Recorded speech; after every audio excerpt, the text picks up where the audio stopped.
E aí, pessoal focado na aprovação, sejam muito bem-vindos a mais uma análise focada. Hoje a gente vai entrar de cabeça num assunto que é divisor de águas, sabe? Vamos decodificar o Código de Segurança contra Incêndio e Pânico do Paraná, o nosso famoso CSCIP de 2021. Mas olha, o foco aqui é cirúrgico. Vamos trabalhar apenas em cima dos anexos, ali da tabela 6G.1 até chegar na temida tabela 7.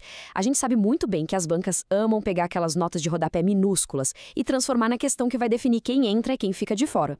Então, a ideia é criar atalhos mentais bem diretos para facilitar a memorização de tudo isso. Bora lá? Bom, para aquecer os motores, vamos puxar um gatilho rápido de evocação ativa. Pense no seguinte: qual é aquela medida de segurança que é praticamente obrigatória para quase qualquer edificação que passe dos 60 metros de altura? Não importa muito se é comércio, um hospital ou um prédio residencial. Quando a régua passa de 60 metros, o que a norma exige na lata?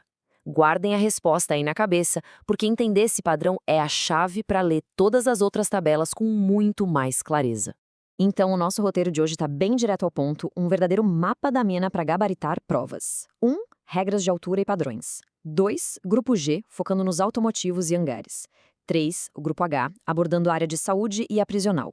4. Grupos I e J, que tratam de carga. E 5. Fechamos com o Grupo M, de ocupações especiais e os subsolos. Beleza, vamos começar pela fundação de tudo. A seção 1. Regras de altura e padrões. Estabelecer uma regra base logo de cara é, sem dúvida, a melhor tática para não se perder nesse mar de tabelas. E aqui está a resposta para a nossa perguntinha de agora a pouco.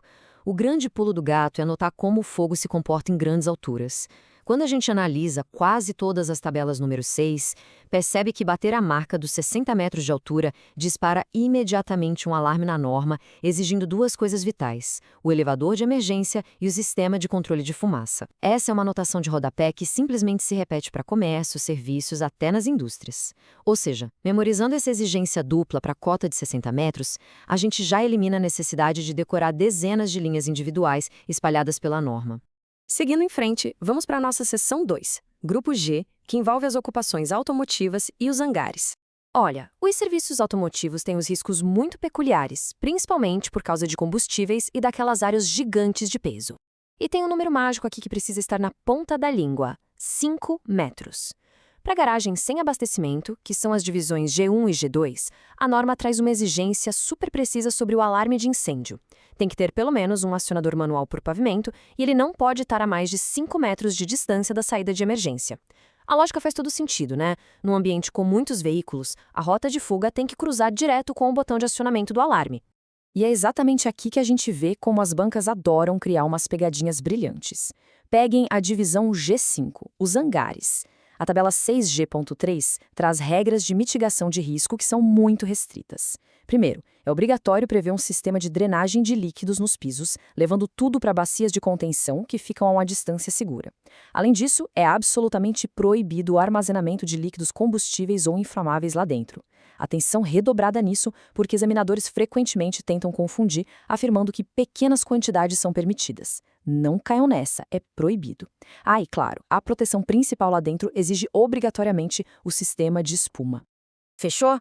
Vamos avançar para a nossa seção 3, o Grupo H, Saúde Prisional. Chegamos numa parte que é uma verdadeira mina de ouro para questões comparativas. O Grupo H mexe com pessoas que têm mobilidade ou liberdade restritas.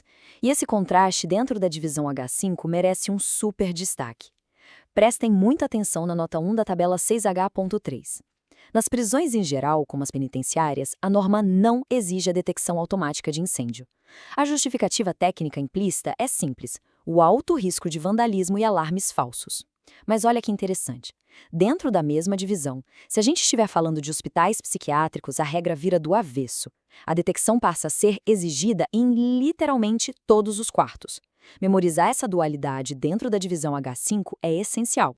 Tem mais um ponto crítico no grupo H, especificamente na divisão H4, que trata das edificações das Forças Armadas e Policiais. A tabela 6H.2 traz uma nota de rodapé que altera totalmente o enquadramento de certas áreas.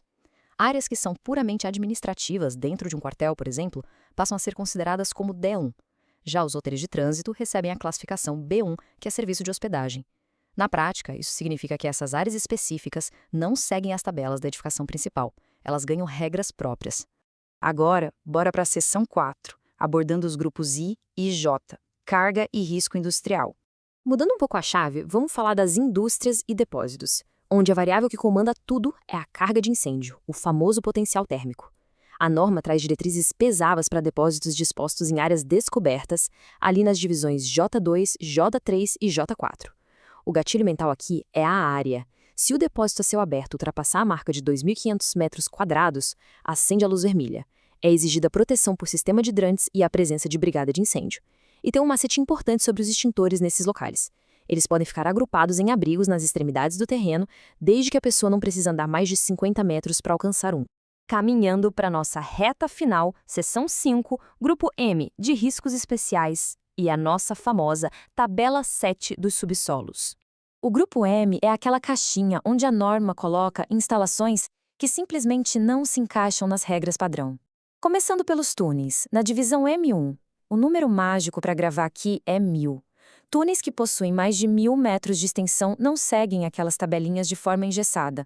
Eles precisam, obrigatoriamente, ser regularizados mediante uma comissão técnica específica. É um salto de complexidade que tira o processo do automático e transfere a análise para um comitê de especialistas. Então, o ponto crucial do grupo M é entender como a divisão M2 de líquidos e gases inflamáveis escala o risco. A tabela 6M.2 divide as exigências usando limites de volume super precisos. Para armazenar em tanques, as regras básicas só dão conta de líquidos até 20 metros cúbicos ou gases até 10 metros cúbicos. Passou disso, ultrapassar essas quantidades eleva substancialmente o sarrafo e a norma passa a exigir sistemas bem mais complexos de resfriamento e espuma.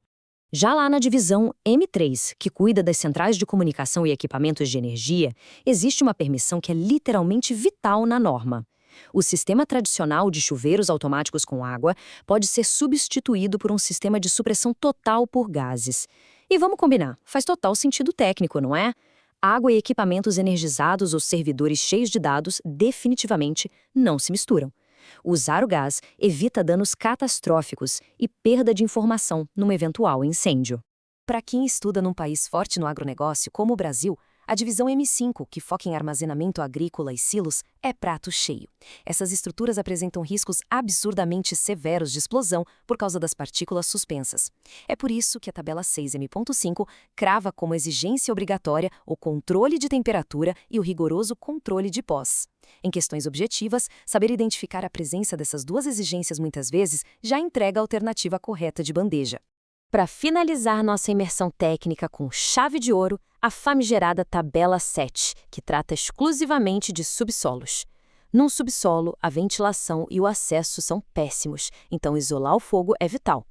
Por isso, a norma exige que as paredes dos compartimentos ali embaixo tenham uma resistência mínima ao fogo de 60 minutos. E tem mais um detalhe técnico riquíssimo para provas.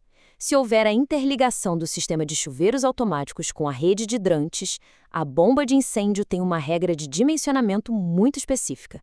Ela tem que ser capaz de garantir o funcionamento simultâneo de 6 bicos de chuveiros mais um hidrante, tudo rodando ao mesmo tempo.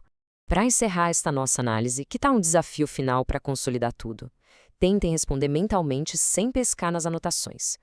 Qual é exatamente a divisão do código que exige de forma inegociável o controle de pós?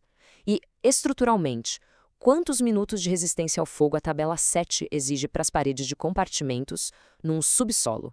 Fazer este tipo de reflexão ativa agora é o caminho ideal. Consolidar essas regras e, principalmente, as exceções é o que realmente faz a diferença na hora do concurso. Que o foco de vocês continue firme e a gente se vê na nossa próxima análise. Até lá!